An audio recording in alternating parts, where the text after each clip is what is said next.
Now, you may be aware that ITV is celebrating its 70th birthday this year. The channel launched in September 1955. Well, in the lead up to the anniversary, we've been looking back at how we bring you the news. Joe Caution and Juliet Fletcher have been rolling back the years at the Broadcast Engineering Museum. Stand by, Grams. It was the 1950s. ITV changed the way Britain got their news, with a less formal style of broadcasting. Cameron 1. Stand by to cue Chris, coming to 2. Presented by the appropriately named Christopher Chataway. Good evening. The government is not going to grant automatic reprieves to convicted murderers. It is going to find... 70 years on, the way that we present the news really hasn't changed that much. From the cameras to the cutting room to the way we broadcast live from anywhere in the region.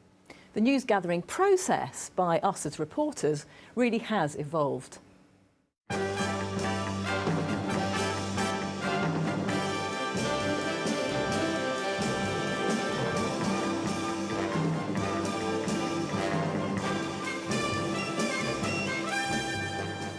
And this is one of the jewels in our museum's crown. It's a Marconi Mark II image orthicon camera that was actually used at the coronation of the late Queen. It was the seminal event of 1953 in that everybody wanted to see it on television, and it drove the desire for television amongst the public sky high. It was such a prestigious and important event that everything was thrown at it, and the image orthicon camera technology made it all possible. To start with, the focus was very much on news of national interest. It wasn't until 1958 that the South got their own regional news service, with the launch of Southern Television.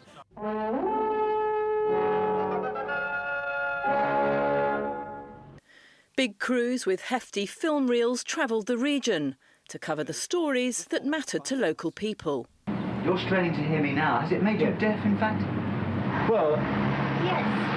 My wife seems to... Yes, it has. My wife seems to think it has. Hello. This is Andover, a cosy, cluttered market town that's taken 1,000 years to grow into a pleasantly untidy shape. But the process of getting the news to air in just a few hours was harder than it looks. In the beginning of television news, everything was done on film.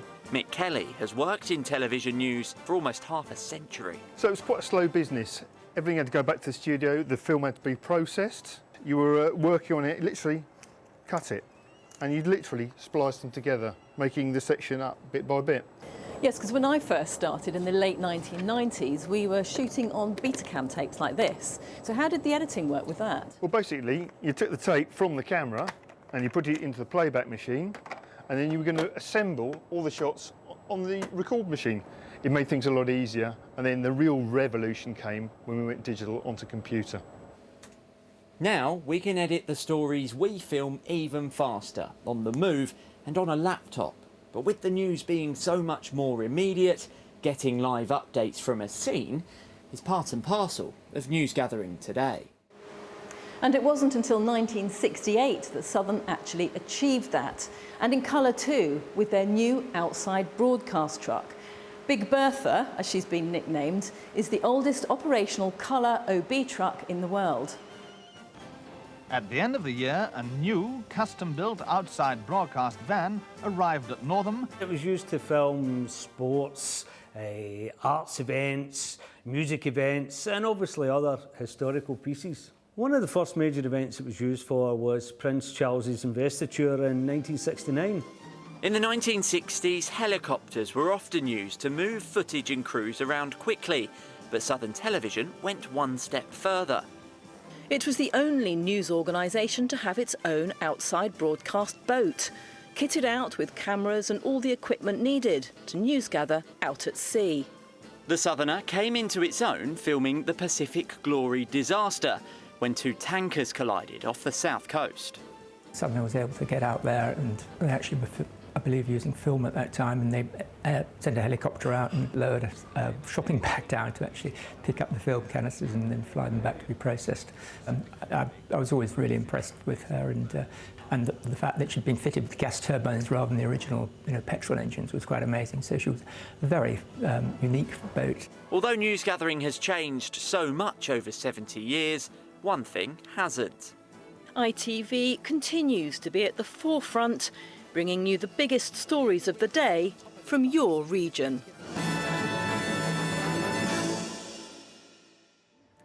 Well, the way we news gather out in the field has changed immeasurably over the years. We can now broadcast live from almost any location across the region, and the speed at which we can bring you the stories is now so much faster.